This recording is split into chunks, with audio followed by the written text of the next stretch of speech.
Horses are very much routine animals, and when you go overseas that whole thing changes because you're somewhere else, the timing's different. Sometimes you can't work on the track when you want to, might even have different feed, different water even, they might not like the flavour of the water. So jet lag can be sort of not like us as in time zones, but more so the time that you work them, the time you feed and do things with them. My name's Paddy Bell. I'm a travelling foreman for Lloyd Kennewell, and I've travelled around the world with horses. I got too big to be a jockey and moved to Australia. Started working for Peter Moody, and it eventuated that I started to travel around Australia with his horses and learn my trade, and then eventuated into travelling overseas. Luke Nolan shakes up Black Caviar. What can she find? Soul went very fast. Black Caviar takes it up now, chased by Racehorse d'Argent. Moonlight Cloud is attacking on the stand side. Then Soul, Krypton Factor. Black Caviar's in front. Here comes Moonlight Cloud on the stand side with Racehorse d'Argent. A twin French assault. Black Caviar needs the line. He's easing up on her, and he's just scraped in. Oh, he did. He blew it. But Black Caviar, she's still unbeaten. I think she's just scraped in. I was working for Moody obviously at the time, and she was a rising 4-year-old, and Moody basically assigned me the job as her previous rider was leaving, and it just escalated from there. My first day sitting on her, her walk was so powerful. She was a big horse, pushing 600 kilos most of her life, and for a mare that's pretty big. She's built like a stallion, so when I canned it off on her the first time, stride was just so big compared to any horse I'd ever ridden in my life. Her breathing was just so perfect. Everything she'd done was just immaculate. There was not a movement on her body that was out of proportion. I remember the first time I'd just done a bit of 3/4 pace on her. I pulled up afterwards and thought I'd gone a lot too slow, like way too slow. Come back in and said sorry to Moody, and he said, no, that was perfect. And I said to him, I felt like I was going trotting cannon speed, and he said, yeah, that's what happens when you ride the good ones. So her stride was just, she covered the ground so well, it felt like you were just cruising along. Moody entrusted me as her main track rider to travel with her, obviously because I'd done it before. It was a great help, making sure she'd travelled well and she was properly hydrated, and it's a very long flight, about 32 hours from leaving Melbourne to arriving in Heathrow. I sort of equate it to it being in a horse truck. In a horse truck you can't really feed them and drink because their head's up, they've got a bay in front of them, and it's a bit wobbly. So no, I've found horses flying is actually a better way of transport than in a truck.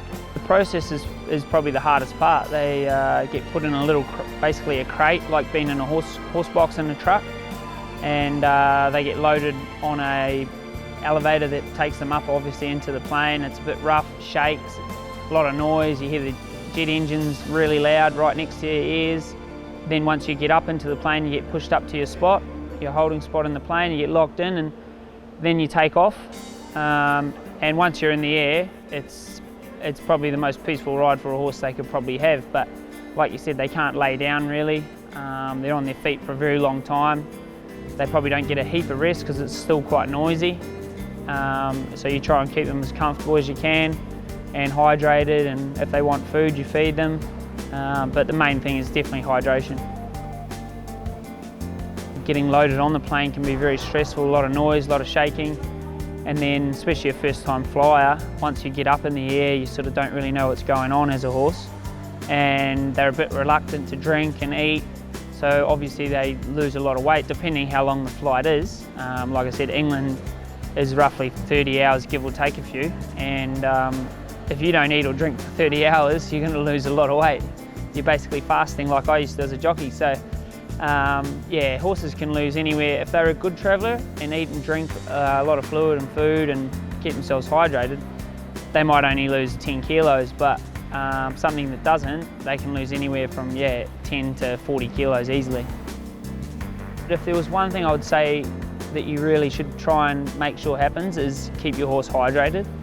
I think dehydration probably affects a horse more than anything on a flight, especially you can't really make a horse drink, and you can't really give them fluids on the plane with a vet. So we give them a 20 litre bucket overnight on average, and you're pretty happy to see them drink all of that. So 10 litres is probably enough to give them something, get them hydrated to start off with, and then you can sort of work from there. If they're not drinking a lot of fluid, you can top them up, or we usually give them hydration's the main thing straight away. They get a drip, pump fluids into them, anywhere from 5 to 10, sometimes some people want 15 litres in them.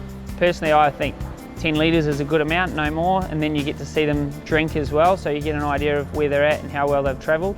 If they are drinking a lot, like this mare that I bought over here, she's travelled sensational, so we gave her 7 litres of fluid and she was perfect.